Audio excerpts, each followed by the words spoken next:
네, 갓솔저 모닝 큐티의 윤용국입니다.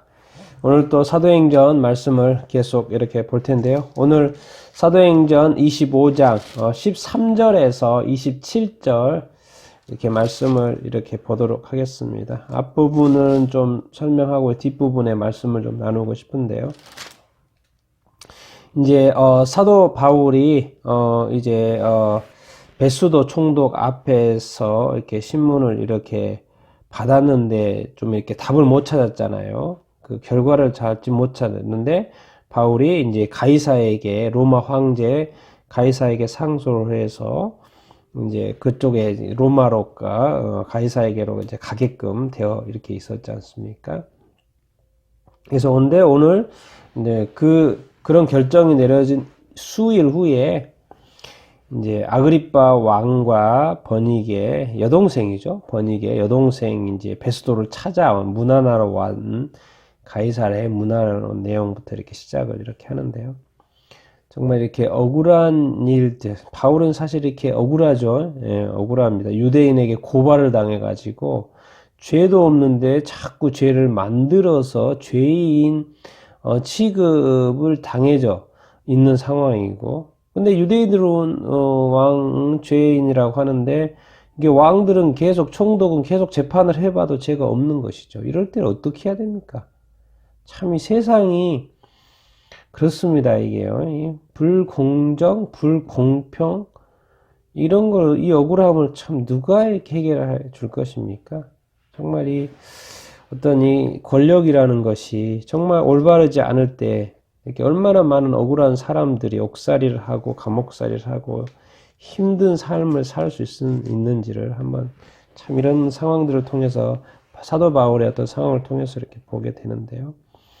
우리 같이 한번 오늘 말씀을 한번 보면서 또 좀 더 생각해 보도록 하겠습니다. 우리 사도행전 25장 13절, 14절 한번 먼저 읽어보면 수일 후에 아그리빠 왕과 버니게가 베스도에게 문안하러 가이사랴에 와서 여러 날을 있더니 베스도가 바울의 일로 왕에게 고하여 이르되 벨릭스가 한 사람을 구려하여 두었는데, 네, 이렇게 15절까지 한번 읽어보겠습니다. 내가 예루살렘에 있을 때 유대인의 대제사장들과 장로들이 그를 고소하여 정죄하기를 청하기에, 이제 아그리빠 왕은 이제 정확히 말하면 헤롯 왕가의 헤롯 아그리빠 왕 1세가 있었고요.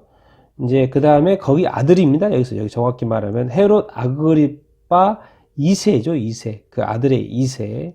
그 아들의 2세가 이제 갈릴리 북동쪽, 갈릴리 북동쪽의 어떤 헤롯 빌립 왕의 어떤 영지를 이렇게 받았거든요. 그래서 거기를 다스리고 이렇게 있었죠. 로마 황제로부터 거기를 이렇게 받아서.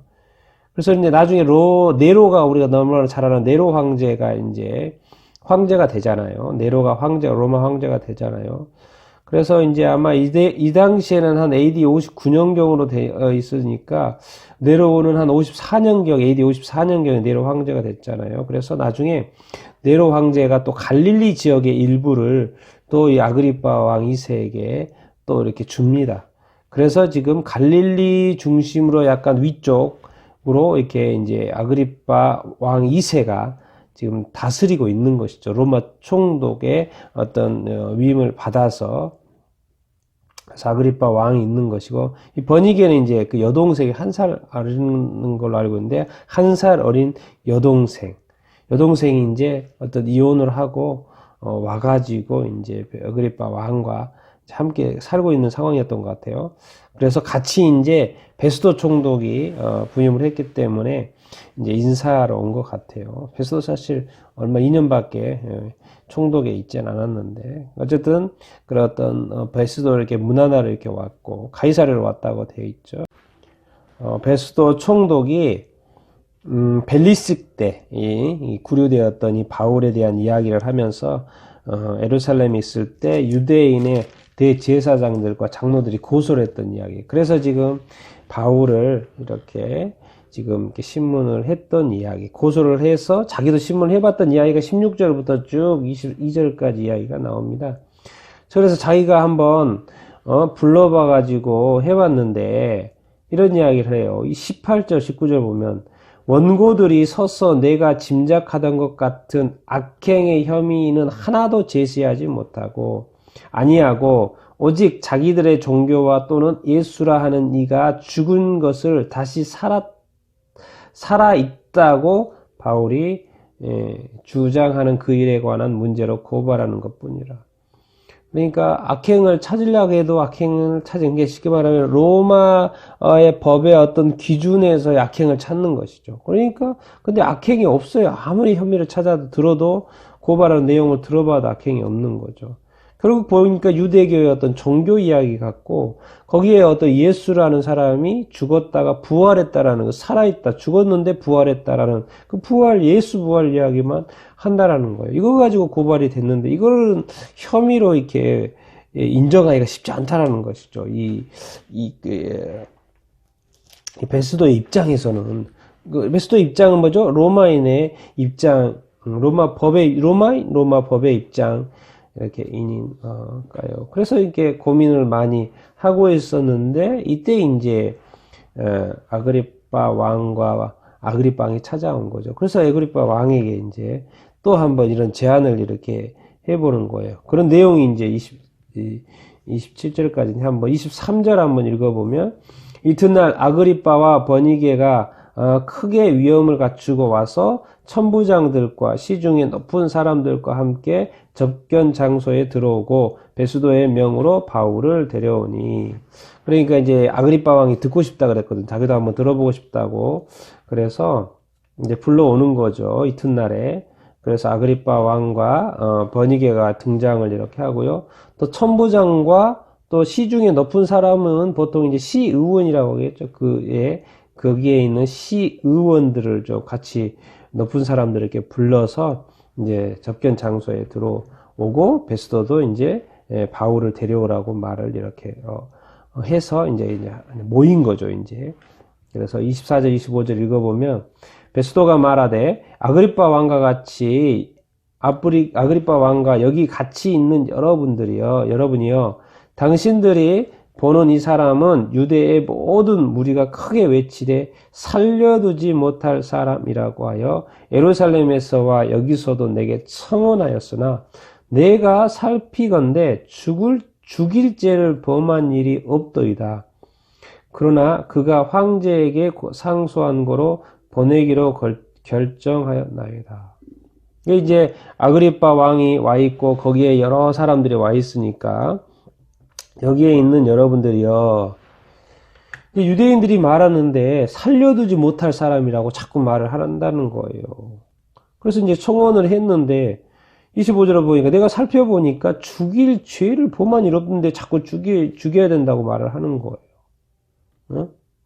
살려두지 못할 사람이라고 하는데 내가 살펴보니까 죽일 죄를 범한 일이 없다라는 거예요.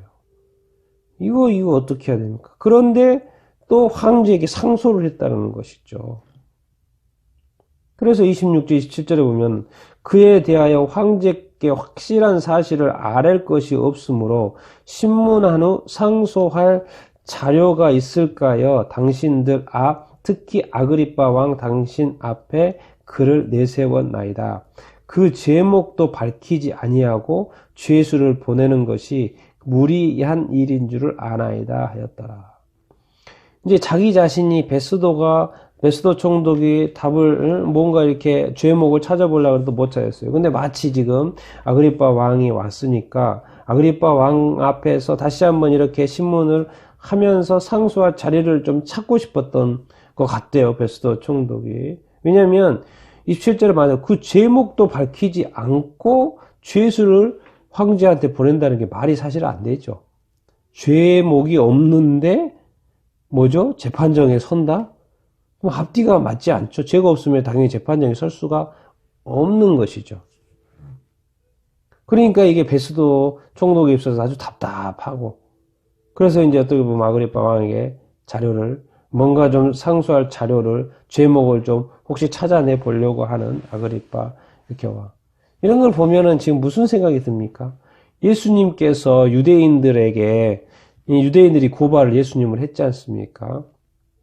유대 지도자들이 계속 고발을 했고, 또 막 유대인들이 뒤에서 또 십자가에 못 박으라고 했고, 근데 빌라도 총독이 보니까 죄가 아무리 없어요.